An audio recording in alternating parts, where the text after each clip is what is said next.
sa inyong pagtitiwalaan sa pagpaabot kan mga programang pangkauswagan, mga bareta, halis sa inyong gobyerno lokal, mga impormasyon, manungod sa mga pulisiya, asin proyekto kan syudad, ang sa inyong mga kasurog sa mas pinahiwas, asin pinakusog na programa kan lambang na genyo sa maugmang lugar. Joel Sulina, Paulo Papa, Jason Yola, Roy San Ramon, asin Allen Leon Daga, ang Daga Ngunyan, ang Daga Ngunyan, kada Sabado, alas 11, sagod alas 12 minuto, ang Daga Ngunyan, ang Daga Ngunyan.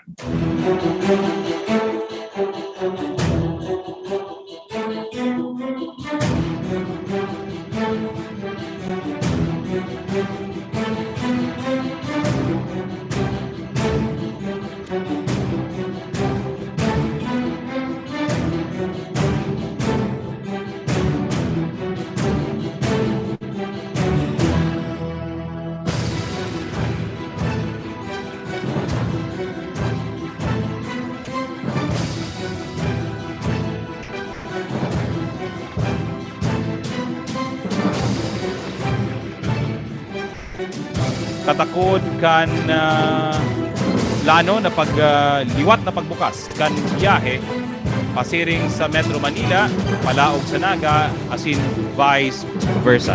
Alagad at kasken mga tugang sa tuya munang dangugon, dalanon ang mga baretang nagkateripon ka sa tuya mga pag-iriba sa Naga Ngunyan News. Dugang na 50 katawo na naging beneficiaryo kan Business Stimulus Program ang mga detalyes hali kay Paulo Papa.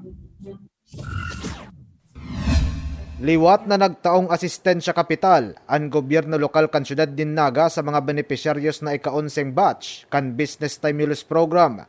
Pigbibilog ini kan 12 sadit na mga negosyante na naapektaran kan pandemya na may 38 empleyados na makakadamay sa benepisyo kan programa.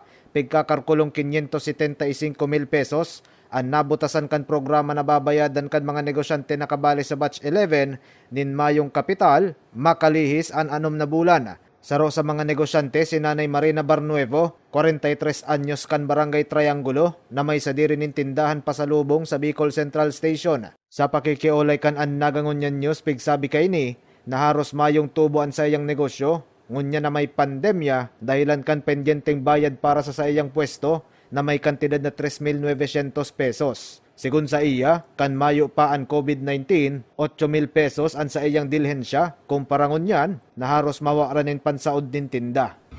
8,000 per month.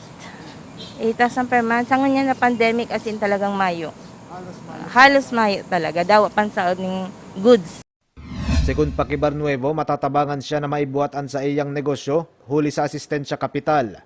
Pigkonfirmar kay ni na nagdepende sa klase ng negosyo ang kantidad kan kapital na pigpautang kan gobyerno lokal sa lambang resipyente. Basado sa pinakahuring datos kan Metro Naga Public Employment Services Office o Metro Peso, uminabot na sa 7,950,000 pesos ang suma total kan kapital na napautang sa 129 na mga apektadong negosyante na may 422 na mga empleyados. 10 milyones pesos ang pig-alokar na pondo kan gobyerno lokal sa nasambit ng programa.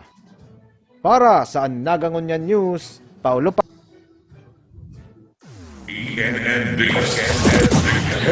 4.5 milyones na pondo ipigtagama asin pigpasweldo sa 1,480 mga displaced workers sa syudad ning Naga. Detalyas, hali giraray kay Paulo Papa.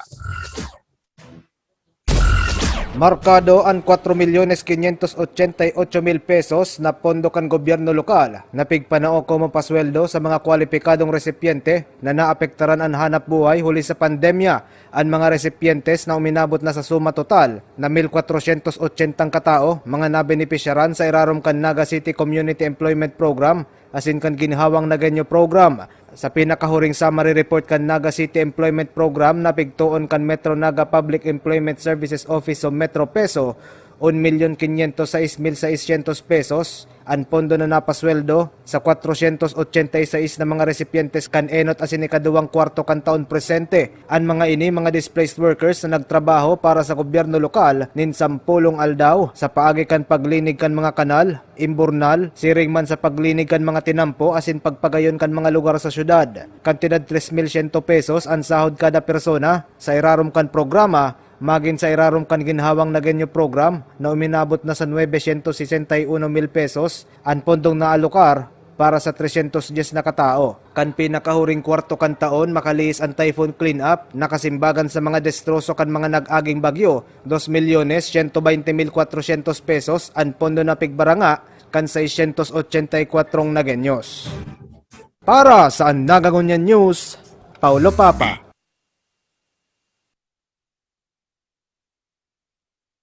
ENN News Headlines. Yan.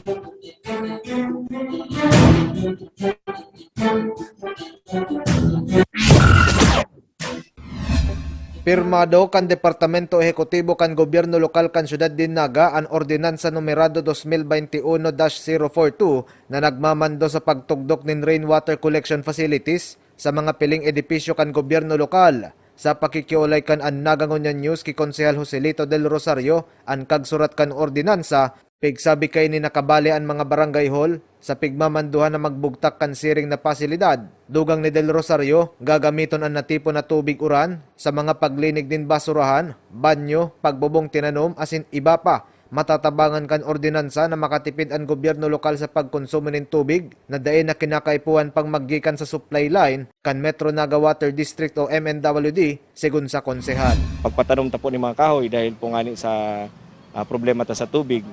Pag iniling po nindo igdi sa Naga, kadakol po kitang lugar na maluyahon po ang supply kang nawasa, kang MNWD. So dahil na pong gayo pag-stress out ang MNWD, ito po mga pasilidad kang gobyerno na pwede man lang magamit ng tubig uran sa mga paglinig niya, gamiton ta na po yan. Sigun pa sa konsehal, kasimbagan ang nasambit na mga pasilidad sa problema sa supply ng tubig na naging paasanon kan MNWD. Apuera digdi papahiwason ang implementasyon kan ordinansa sa mga establisamento komersyal, eskwelahan, asin mga institusyon sagkod na makaabot sa mga residensya. Dugang pa kan konsehal, matatawanin importansya kan ordinansa ang Forest in Our Midst Program o FOM na nagpapatanom nin mga kahoy para sa pagmantinir kan tubig. First part pa lang po ining rainwater collection facilities, nagmamanda lang sa mga city government facilities and barangay. So ang second part po dumana po sa mga institutional, commercial, educational, residential. Pero it will take time po kasi inutunta mo na po si magiging outcome kanipong sa tuyong gigibori. Para sa Nagagunyan Yan.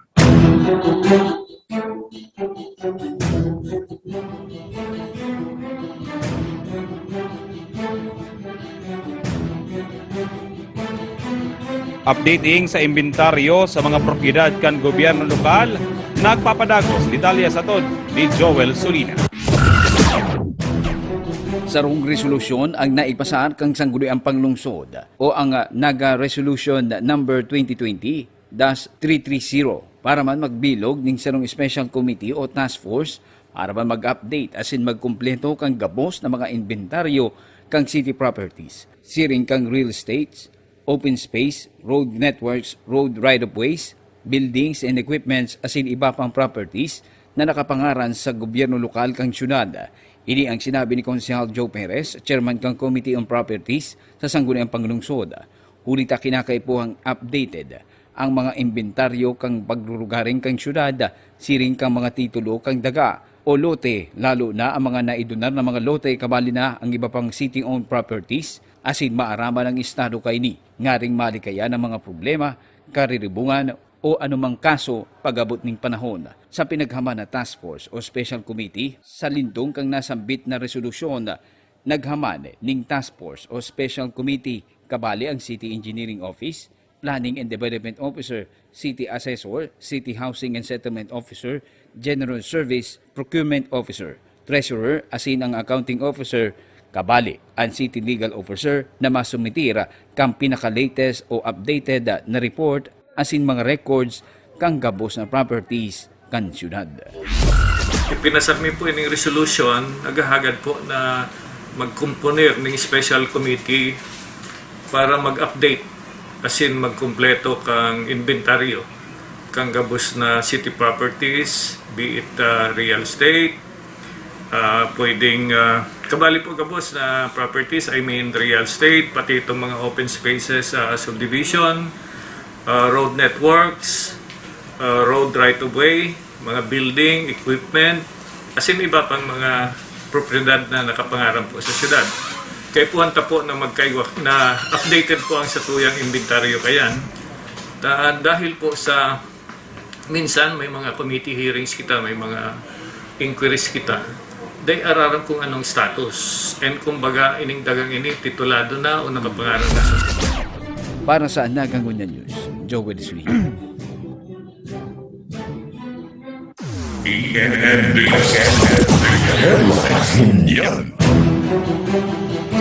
Lola na nag-iedad sanggatos anyos, higawadan in honra kan gobyerno nasyonal asin gobyerno lokal. Detalles, alig ikaw na pa.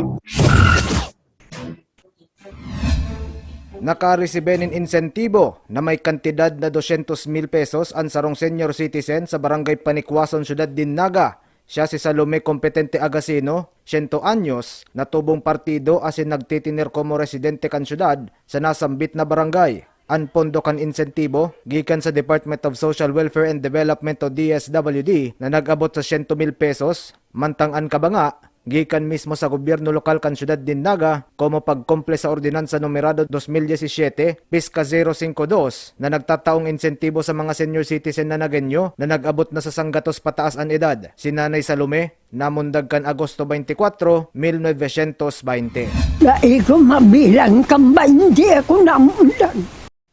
Kumpirmado kan ang Nagangunan News, naglikay si Nanay Salome sa bisyo, asin mayo ng ibang kinakakan kundi gulay, asin daing untok na naghagad sa kagurangnan, na matawan siya nin halawig na buhay. Sa ibong kan maluya ng pandangog, abiso niya sa mga kaubenan, day siya nagparakakanin karne, alagad gulay sinaan sa iyang panira. Ngunya na maabot na Agosto 24, isa-celebrar ni Nanay Salome ang sa iyang ika-101 kompleanyo.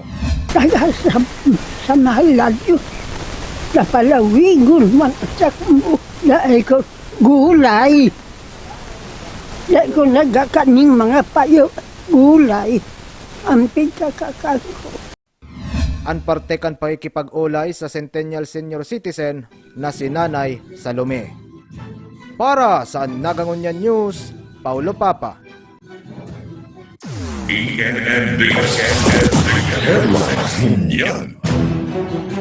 Iyan mga tugang, ang mga nagkatiripon na bareta kastoy ang Nagangunan News. Mabuelta kita mga tugang sa Urulay Banwa sa tuyang pag-uulayan at siyan ang mga bagong reglamento sa liwat na pagbukas kan biyahe ikan sa NCR pasiring sa Syudad Dinaga asin vice versa. Kaibahan at siya mga tugang, Mr. Nonoy represado ng kabayanan niyan sa pagbuelta kan ang Nagangunan News.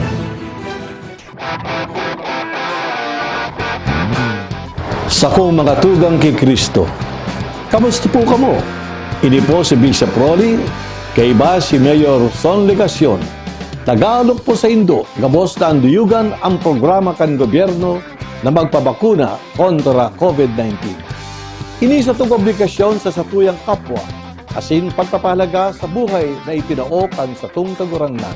Para sa mas marikas, konbenyente, asin ligtas na pagpalista para sa pagpabakuna, piglansar na niyato ang Naga City Online Vaccine Registration para makarehistro ang sarong Nagenyo, mag-login na sa covidvax.naga.gov.ph. Ano pang hinahanap nindo? Madyana, magparehistro, asin magpabakuna. Ang bakuna, ligtas, epektibo, asin libre. Pagtarabangan ta, Suportahan ta, magpabakuna kontra COVID-19.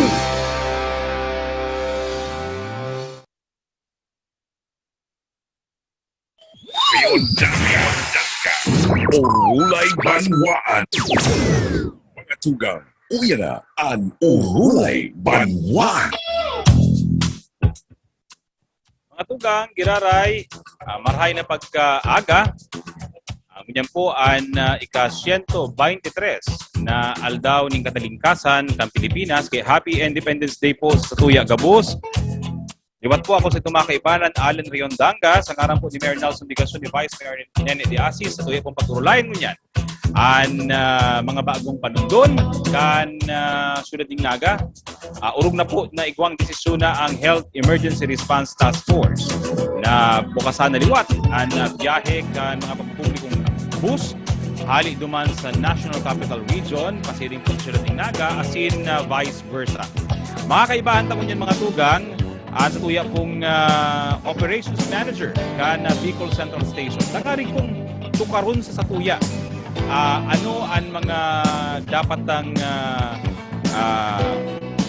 ipreparar kung kita po mapasiring sa Naga, mapuli hali sa National Capital Region, pasiring sa Naga, sa paagi ni mga pampublikong sakayan, aron po mga pampublikong bus na tinawananan in permit, special permit to travel or special permit to operate kang Land Transportation and Regulatory Board. Kasi aramon taman, kay Mr. Nonoy Reforzado, anuman ang mga kaipuhan na requisitos kung kita mabiyahe hali sa Syudad ng Naga, pasiring man duman sa Metro Manila. Mga tugang, sa tuya pong Operations Manager kan Bicol Central Station, Mr. Nonoy Reforzado. Sir Nonoy, good morning and welcome sa programang Urulay Banwaan digdi sa Naga Ngunyan News. Yes, good morning Sir Allen and si Gabustang Pag-iriba dyan sa Serpio. And of course, Gabustang Pag-iriba sa City Government of Naga. And of course, si Gabus na listeners kan katuyang ang Naga Ngunyan News, Urulay Banwaan. Yan. Kita tabi, Sir Nonoy, live ngunyan sa Naga City Government FB page, ang Naga Ngunyan News FB page, siring man sa YouTube account kang syudad, na Naga Gov YouTube, and live man kita sa 89.5 radyo natin, ining sa tuyang pag-uulay ngunyan. Mahalaga, linhulit dakul nang nagaharapot manungod sa biyahe kan pampublikong bus sa tuya bagang syudad. And siguro para pag-urulayan ta din, gaano kahanda naman ang Bicol Central Station sa pag ako giraray kan biyahe, sa operasyon giraray kang terminal, sa tahaw kay ini pong pigahampang tang pandemya. And how is your office and the city government is ensuring na ito bagang aram tabi Sir Nonoy, pandemic pa kita ngunyan, and kaya baga istriktong marayan sa tuyang border control. Paano ta sisiguraduhon, siguro nagahapot din ang mga paraan tabay niyato ang mga taga-Naga, paano nga sisiguraduhon kang syudad na maski bubukas sana ang mga biyahe, ligtas man giraray ang syudad sa mga mapuruli na posible na igwang daradarang helang na COVID-19. Sir Nonoy, siguro para sa kaaraman mo na kan mga paraan tabay niya ito ngunyan, kumusta ang aplikasyon kang syudad sa LTFRB? Asin, kumusta man ang preparasyon ngunyan kan mga bus companies para makapag-operar na sa liwat na biyahe ining sa tuya po mga pampublikong bus digdi sa Naga? Opo, arap to mo baga, Sir Allen, tarabangani kita pag-ibog katong manual, kumbaga manual of operation, maging manual of operation kang Bicol Central Station. Yun nga ni, pag nagbukas na ang satuyang biyahe o itong inapuntang pagbubukas ng satuyang interregional route sa Bicol Central Station, So last April po baga, pinagsumiter ta so sa tuyang mga detailed guidelines sa LTFRB Regional Office as approved by the Health Emergency Response Task Force of Naga City.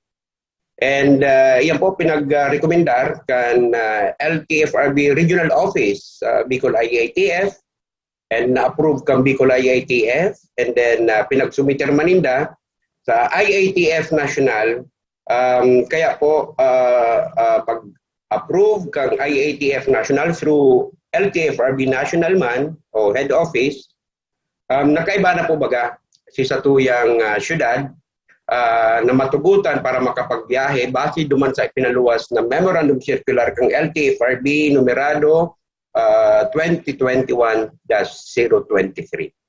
Na kung saan, igwa po duman 5 bus companies na sa indanang tinawan ng permiso, as in si allocate na number of buses sa tuya igi sa syudad is 32 units. Yan.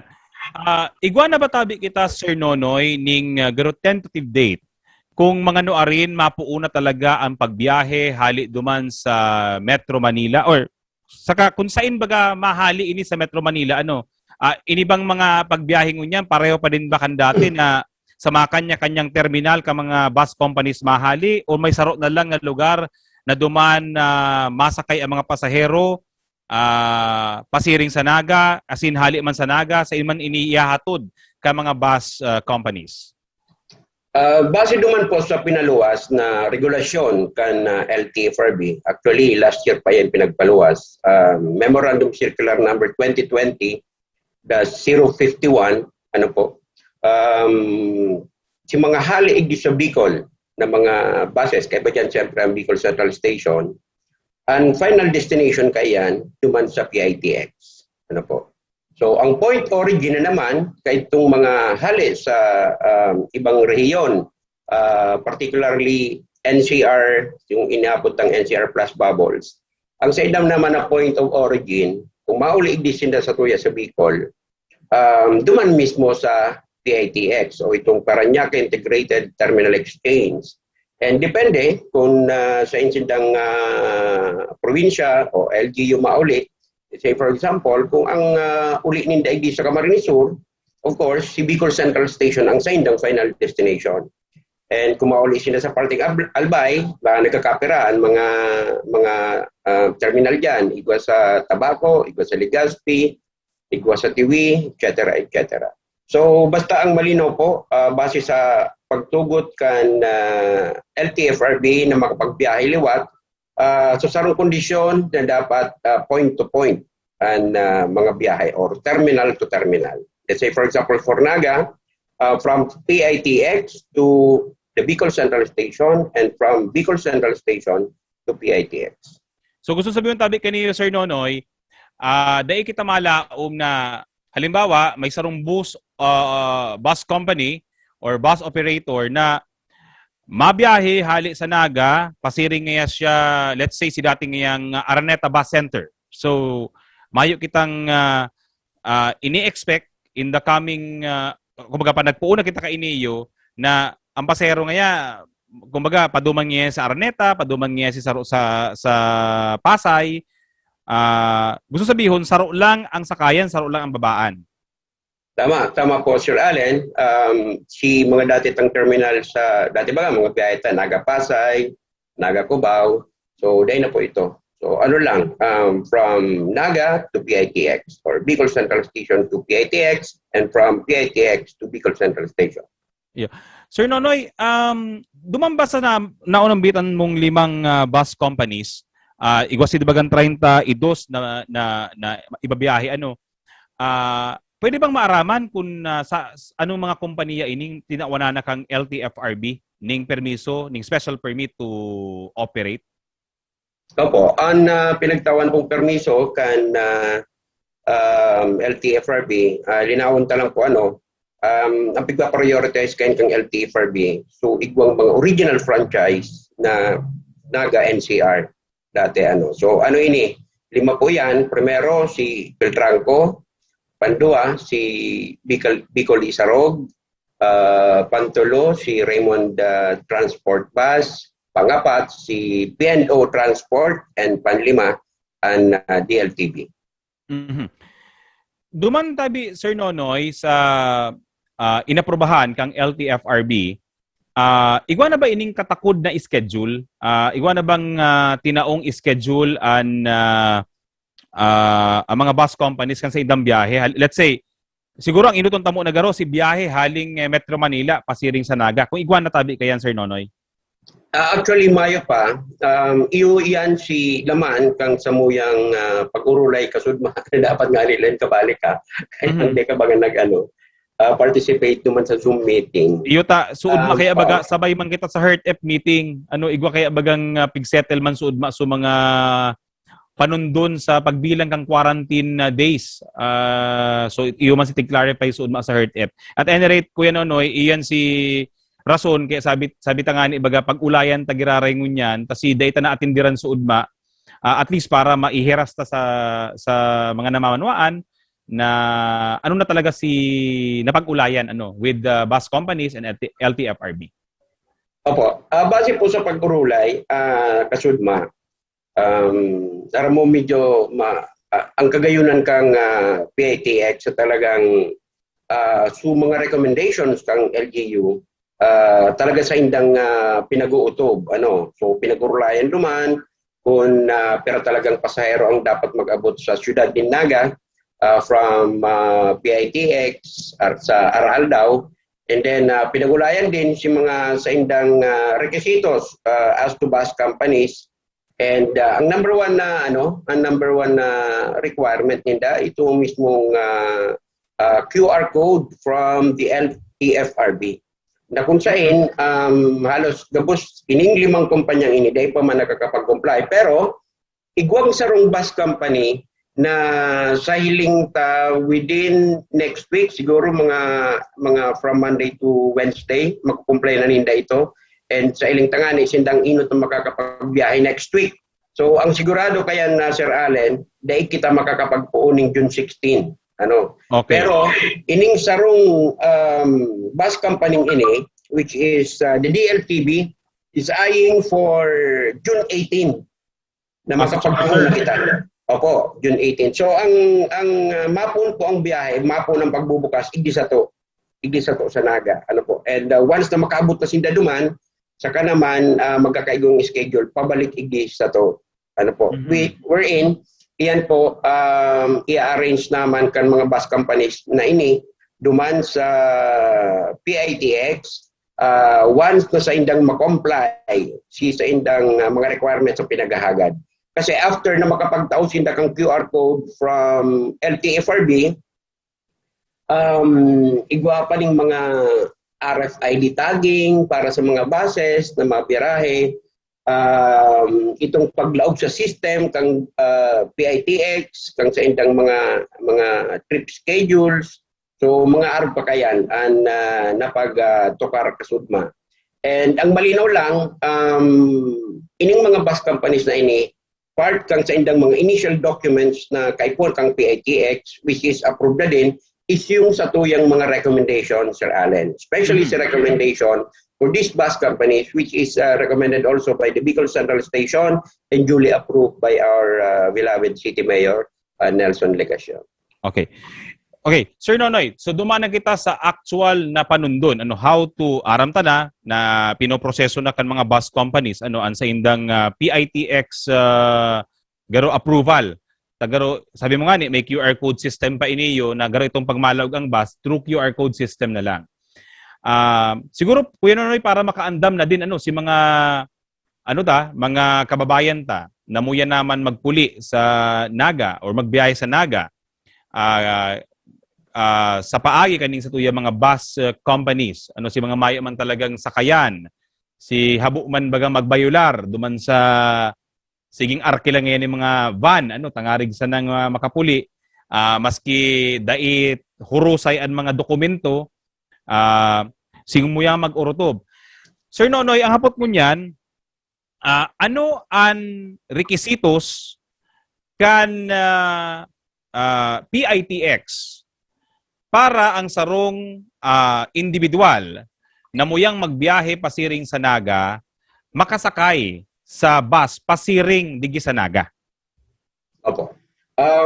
Arap na po baga, Sir Allen, magkairbahan kita sa Health Emergency Response Task Force bago pig-approve ini yung pagbubukas ng sa tuyang mga biyahe. Ang inot sa tuyang tugon kan sa tuyang HER, mga members kang Health Emergency Response Task Force, especially kung sa tuyang alkalde, Mayor Son, itong ma-assure na safe ang satuyang mga pasahero bako lang hali hindi sa Naga, pasiring sa PITX, pero lalo na itong hali duman sa NCR area, pasiring hindi sa to. Ano po, kaya ang number one na satuyang requirements, ano po, especially itong maoruli, inutunta po si inaapuntang inbound passengers, Sir Allen, inbound passengers. So, ang number one na kaipunindang pasiguruhon na sinda po igwang dardarang negative test results of either RT-PCR o yung kasi sinasabi tang swab test and or negative result kang antigen. Ano po, itong rapid antigen result. Pero siguro may pagkakaiba po yan as to quarantine protocols, matukarta siguro dyan. Yan ang pinaka-primero. Pandua, although ini po optional, si QR code ID, halis sa isalbar. Ano po? Pantulo, taday naman po ba kita naghahagad o din kita nag-require ng letter of acceptance, ito na sanang sa indang registration sa satuyang travelers portal kan syudad, di ba po? And then lastly, ito pong identification card kan satuyang mga pasahero. Ito kasing bus ticket, siyempre common na yan na dapat igwasinda kayan para makasakay sila sa bus. So gusto sabihin ko yan, Noy, dapat daraman giraray ninda, may ID sinda para makasakay. Of course, bus ticket. And kung para ma-exempt sa quarantine, so para mapadago sa Sir Nonoy, para ma-exempt sa quarantine, ang kaipuhan ninda, negative RT-PCR test result na ang validity lang 48 hours. Tama po. Pero pag-abot yan sa Naga, so may exempt sinda sa quarantine. Pero itong may negative antigen test result, makakasakay sinda sa bus. Pero required man gyara sinda ng quarantine pag-abot sa Naga. Pero atyan siguro Sir Nonoy, tukaron ta kung paano pwedeng i-shorten ang quarantine. Itong bagang mga kalaog sa laog kang Sudading Naga na may negative antigen test naman. Ayan.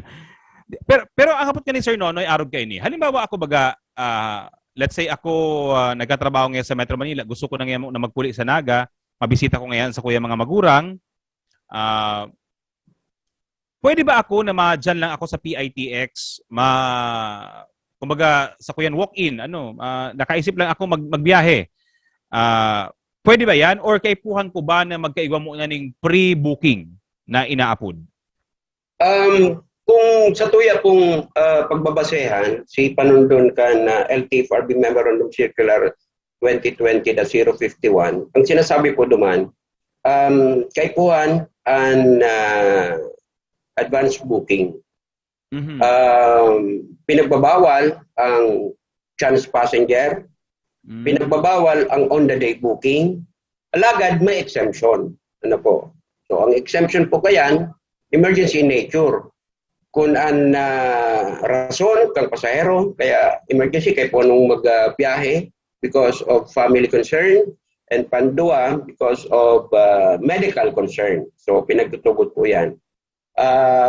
Pero kung ang rason, leisure or mauli lang hindi sa tuya ta birthday kung isay pa man para mag-attender ng dahil man importanteng dahil po yan pinagtutugot kung on the day booking or chance passenger siya. So ang sinasabi kasi sa kasuguan kang LTFRB, dapat within 24 hours prior to your boarding sa bus, dapat kapupunaan sa imong bus ticket. So, kung arog kayo, Sir Nonoy, garo taman lang sinasabi na at least duwang aldaw ang test kan sa imong proposed na pagbiyahe, dapat kompleto na ang sa imong papeles. Tama po, pati itong sa imong negative test result, either RT-PCR or antigen. Yan. Pero halimbawa baga Sir Nonoy, diyan kaya baga sa Metro Manila, mapagalo magparaharanap ng mga antigen test, madumang ka pa sa hospital, igwa bang inandam na ang PITX? Halimbawa ngayon kasi mga mabiyarahe, igwa bang antigen testing facility sa PITX? Napag-ulayan ba yan? Ay, actually, Sir Allen, iyan sa dinuunan kan urulay kasudma. Ano po? Number one kasing problema doon sa lugar ninda sa Metro Manila, kanakulon da ang mga fake ng mga nagrulos na araw kayan. Ano po?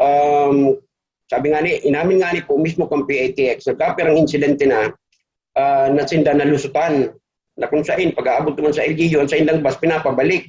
Dahil, ano nga po kayo ni? Fake ang mga daradara. Ano po? Kaya ang ginimpo po kang PITX, nagkaag po si daning sariling testing facility para sa antigen sana. Pero mayo sila pang RT-PCR.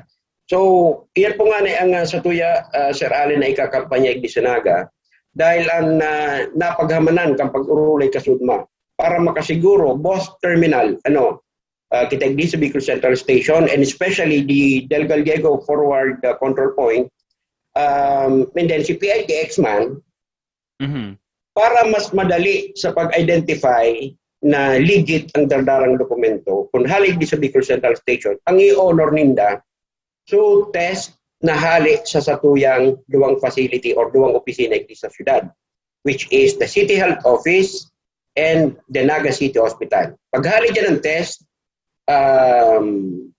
kumbaga, ako tulos duman sa PITX.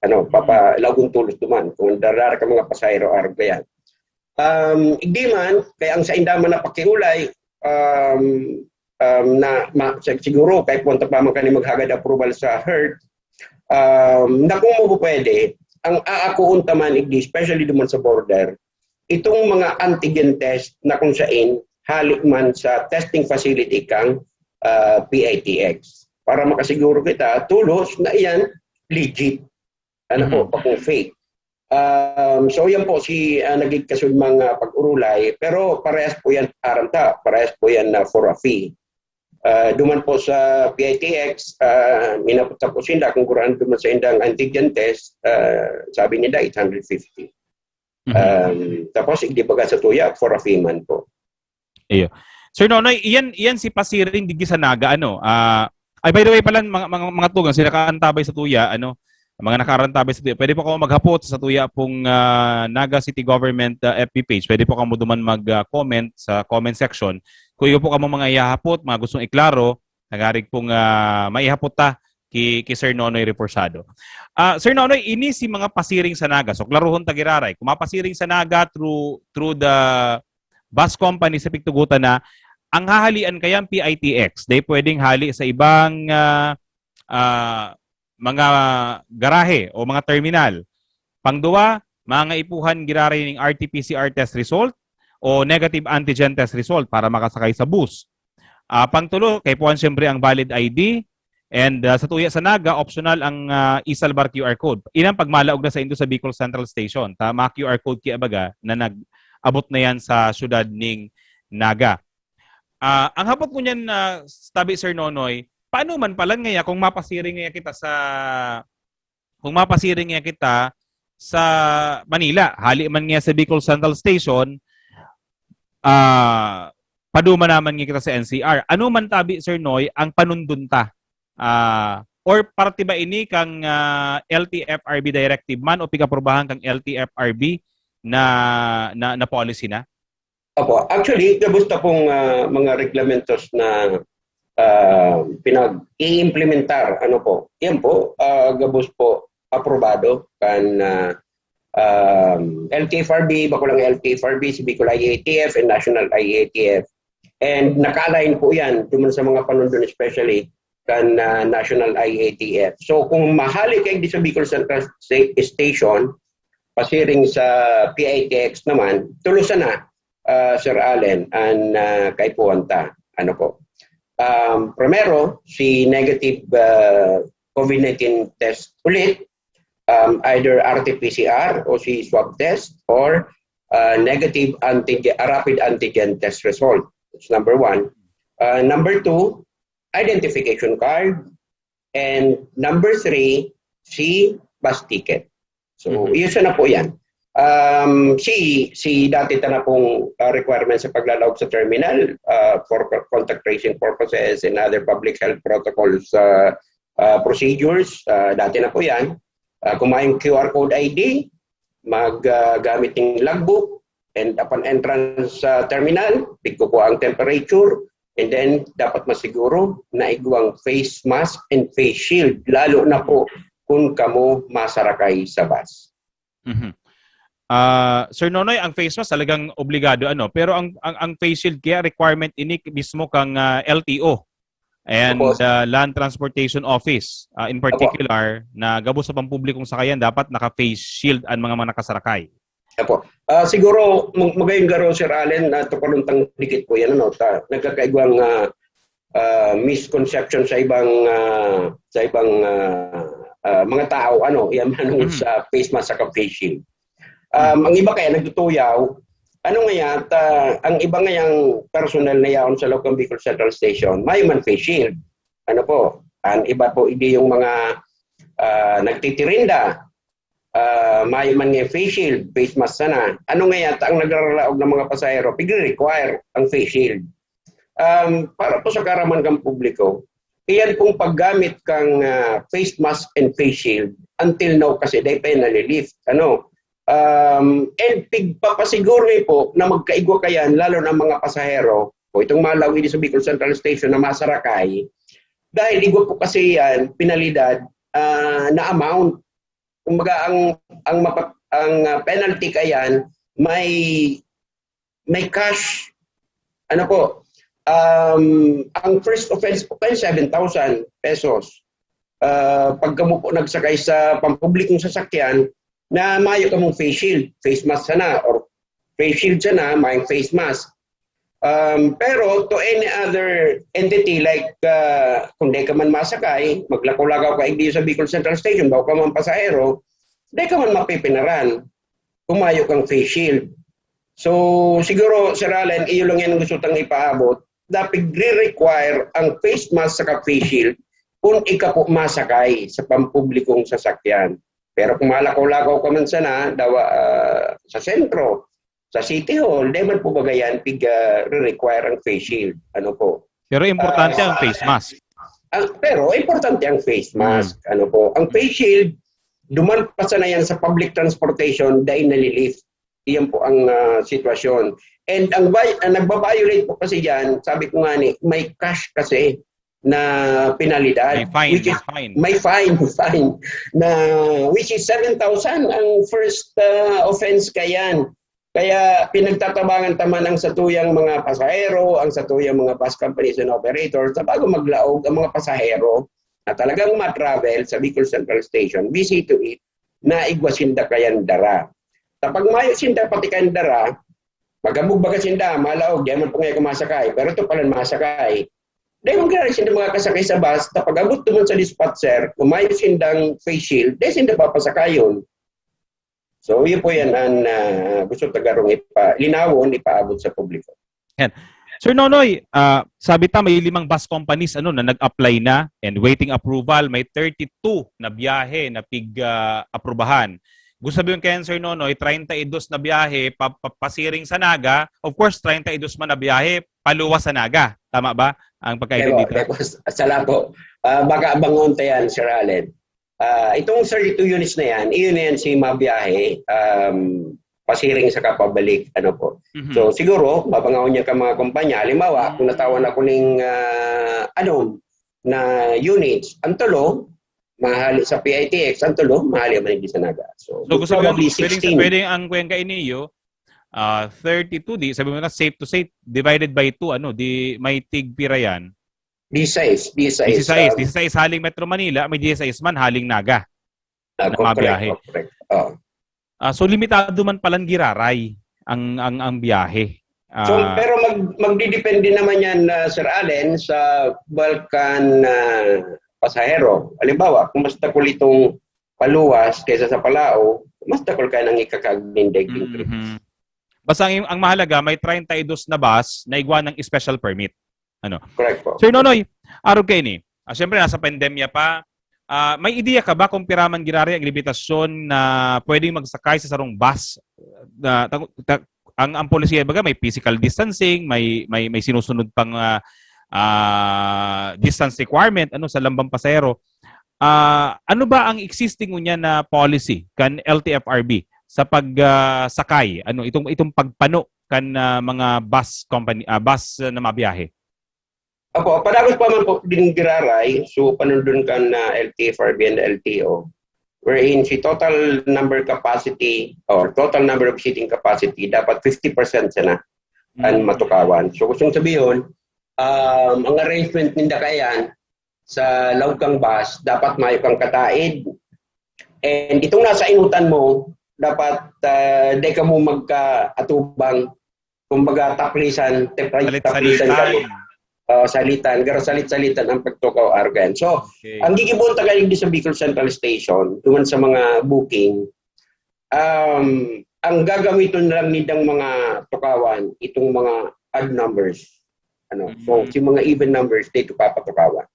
Same with Arod kayo ni. May maghapot sa tuya later. Maray na tong klaro. Although LTFRB guidelines ini. Halimbawa, mag-agum ka mo, sabay ka mong mabiyahe. Mag-agum ka mo, pamilya ka mo, 5 ka mong pamilya. Dahil ba ka mo pwede magtaraid sa indo mga tukawan? Dahil mo po giraray, Sir Allen, dahil 50% man lang ani sana kumaga, ang seating capacity ngayon is 50. So, papatakawan lang dyan, 25. Ano man takay po pa magtaraid? And sabi ko po nga ni Kasubago, ito pong travel manifest o ito bagang mga tukawan na pidipilapan. Itong mga even numbers talagang i-block na hindi ito. So, ang pwede lang matukawan itong mga odd numbers kan mga tukawan. Seat number 1, 3, 5, 7, 9, etc. Yan. Sir Nonoy, siyempre limitado ang sakayan, limitado ang mabiyahe, limitado man ang pwedeng maglaog. Ang hapot kayo ni kan mga pasahero ngunyan, ano ba si magiging impact ini sa pamasahe? Pamasahe? Siyempre, ang gastos ng bus company pareha, si Crudo, si sa indang driver, si siswelduhan. Malangkaw ba ang pamasahe? And kung iyuman, gura ano ba si itong sabi nga kayan, peg kan LTFRB na pwede sa nang ilangkaw kan mga bus companies? Actually, iyan, Sir Allen, fair metrics kang LTFRB. Last year pa yan pinagpaluwas. And based on computation, pero si idinugang dyan is 12 to 14% as compared to the dating pamasahe. And pag-compute nga ni, sa sa ordinary bus, siguro ang pamasahe nasa punyan 620 to 650 pesos. Yan po sa ordinary. Pero pag-abot ba kaya sa sa air condition, deregulated ang pamasahe po diyan. Nagdidepende iyan sa amenities na offer kang sarong bus argayan. Halimbawa, itong ordinary aircon sana, dahil man po yan 1,000, baka magpon man po yan 800, abot mga argayan, nasa 800 to 900 pesos. Pero itong mga buses na sabi ko nga kay Sir Allen, lalo na pag may stewardess ang bus, siyempre mas mahal yan. Tapos itong may mga sleeper na kitang inaapod na pwede kang magdirigda, magturog-turog habang nagbabiyahe. So medyo mahal yan. So basta po yan, ang mga aircon buses nagpupunang ang presyo kayan, depende sa amenities nga ni, from 800 to let's say 1,200 to 1,300, something like that. So, kung ini yung 800 saka 1,300, di madugang pa ng 14%. O yun na ni ang yun na yan. Yun na ni ang prevailing. Okay. Yan. Sir Nonoy, arog ka ni. Ang mga pasahero i-require magpa-test, di ba? bago makasakay. Maghali ka man sa Metro Manila, hali ka man sa Naga, mabiyahe ka sa Manila, i-require sila magpa-test. Tangarig, siguradong kung mairibanan sinda sa bus, safe gabos. Gusto sabihin, mayo kang handal na may magkakaharawaan dahil gabos nga sinda negative. Ang haputabi digi Sir Nonoy, itong mga driver kang bus, itong mga konduktor, required din ba itong i-test kada biyahe o may sarong testing lang sinda tapos may validity period lang? Base po duman sa yan, sa panundun kang Memorandum Circular 2020-051 kan ano nga po gini? LTFRB, pig-require ang mga bus company, ang sa inyong mga bus driver, sa inyong bus conductor, swab test. Every 14 days ang nakakagpo duman sa panundun. Pero sa pagkakaaramta po, duman nga sa PITX, garo periodic ang ginigibo ninda, antigen. Ang iba nga ni, para makasiguro, kada biyahe, nagpapatest man gyari sinda. So, pag kada biyahe, ang sabihin kayan, maybe every 2 to 3 days, pero permisin na nagpapatest. So, sabi tangani, yung nga na yan si, ano baga, so sabi tangani, baga, kung hali man lang ko tayo di sa tuya, paluwas, dawa day tanahagada ning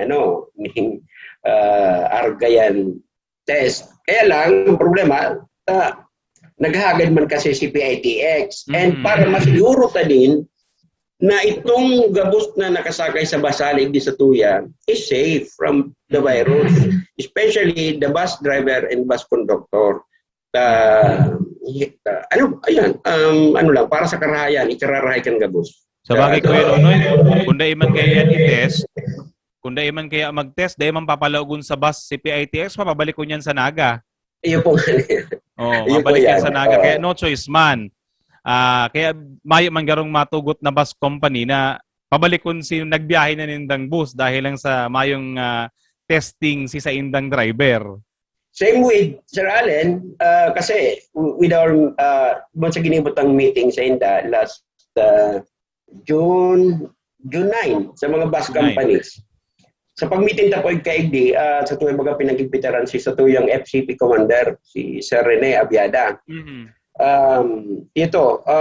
Sabi ni Sir Rene, pag-abot sa Del Gallego forward control point, pag may nakalusot dyan na fake na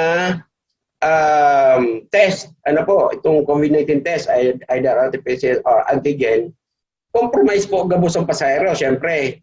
So, ang magiging decision kayan kang sa tuyang forward control point, pabalik ko ng bus. Balik sa PITX. Balik sa PITX.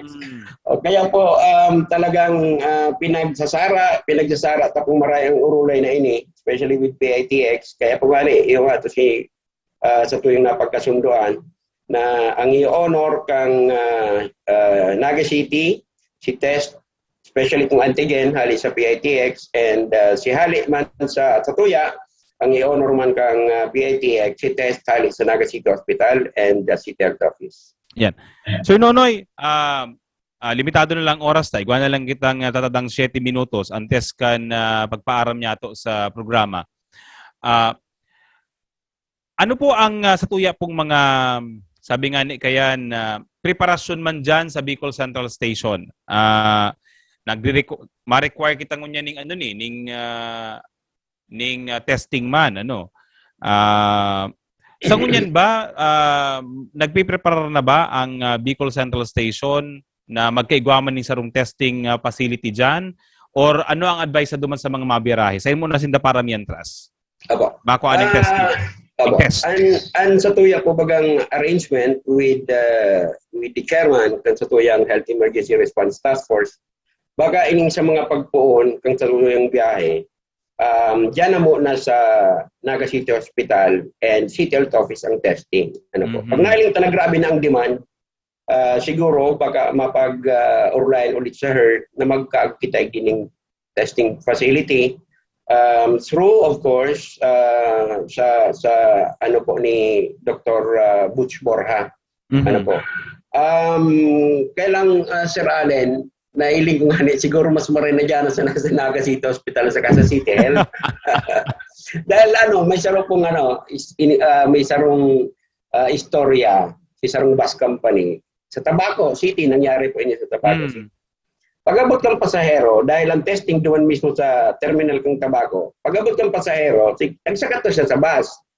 Kinag niya na siya sa iyang mga gamit.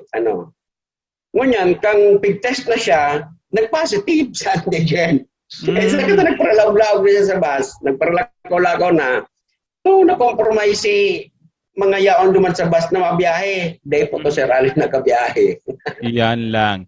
So, importante talaga na prior to your biyahe, may kapot-kapot ka na antigen test. Opo. Ayan po ang mas magayos. Pero, ang hiniling po kaya, para dito nangyari sa Tabaco City Terminal, baka po may separate na aagihan itong mga mapatest dahil muna po duman sa tutuyang main entrance dahil itong ang mga Sir Alex, exposure.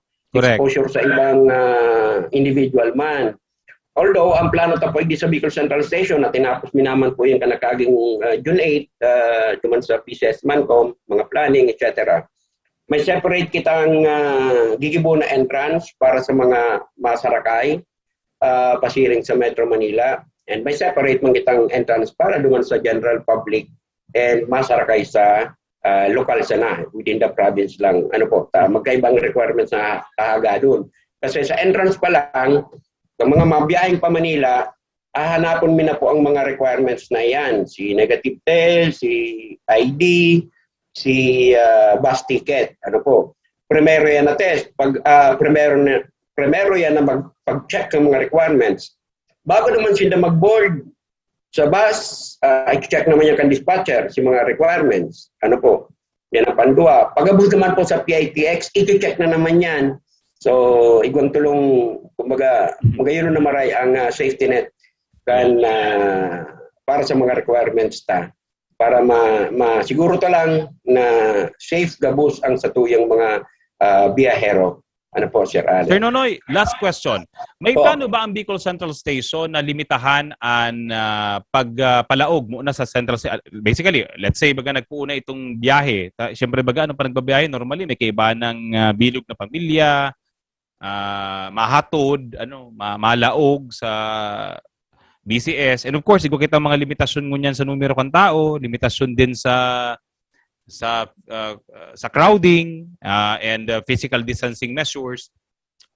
Ikaw na bang ginigibong lakda ang BCS para maiwasan itong crowding just in case magpuuna giraray kita kang pagbiyahe pasiring sa Metro Manila?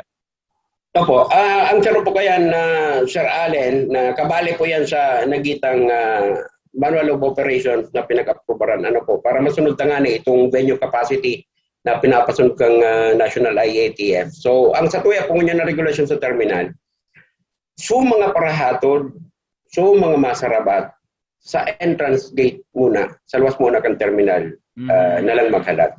Then po, mag-iba sa laog, para magatod na notaranta ka mga nasa normal na situation pag ito, Sir Allen, minsan, mas dagol pa si mga parahatod kaysa sa akal ng mga sarakay.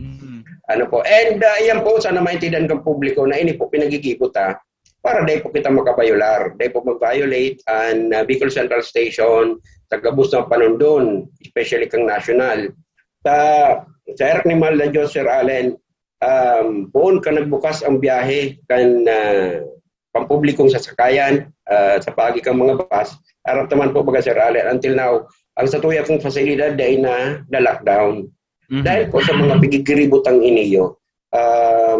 So siguro na iling talang nakaipunta lang ipadagos, higpitan pang maray ang pag-implementar para padagos-dagos po ang public transportation na pinagtataokan na Bicol Central Station. Iyan. Bueno, mga tugang, inabutan na kita sa tuyang oras sa programa. Sige sa Nagangunyan News. Unless tabi Kuya Nonoy, igwa ka pang mga muyang ipaabot sa publiko? Ulitin ka lang po garo si Assurance kan DLTV. Pinag-assure po kita kan DLTV na by June 18 baka makapuon sa tuyang biyahe sa pagi kang DLTV. And let's expect na baka po by Tuesday or Wednesday magbukas na po magbukas ng sendang booking. Ang nailang lang pong sigurado mga kabiyahe si DLTV. Kumbaga, iyon na lang po nga nito ang kay pwedeng sumiter sa PITX. Si QR code hali sa LTFRB wherein ang assurance sa tuya by Monday or Tuesday makukuha na nila. Yan. Pwede mga tugang, sa ngaran po ni Mayor Nelson Ligacion, ni Vice Mayor Nian Ediasis, kan bilog na members ng Sangguniang Panglusod Dinaga. Sa ngaran po ka mga pag-iriba niya pong department heads, digi sa City Hall, sa mga pag-iriba sa Safety Events Protocol and Public Information Office, sa mga katuwang niya mo na technician dyan sa 89.5 radyo natin. Mabalos po sa indong pag-antabay sa samuyang programa. Liwat po sa otro Sabado na mag-iriba ng girari kita para yung oras para po pag-urulayan, tukaron, ang mga bagong pulisiya, panundon, mga programa ng gobyerno lokal Kanaga. Liwat, ini po ang sa ilong lingkod, Allen Riondan. Urulay Banwaan. Ang sa indong pagtitiwalaan sa pagpaabot kan mga programang pangkauswagan, mga bareta, halis sa indong gobyerno lokal, mga impormasyon, manuod sa mga pulisiya, asin proyekto kan syudad. Ang sa indong mga kasurog sa mas pinahiwas, asin pinakusog na programa kan lambang na genyo sa maugmang lugar. Joel Sulina, Aldo Papa, Jason Miola, Roy San Ramon, asin Allen Riondaga, ang Naga Ngunyan. Ang Naga Ngunyan. Kada Sabado, alas 11, sagod alas 12 minuto, ang Naga Ngunyan. Ang Naga Ngunyan.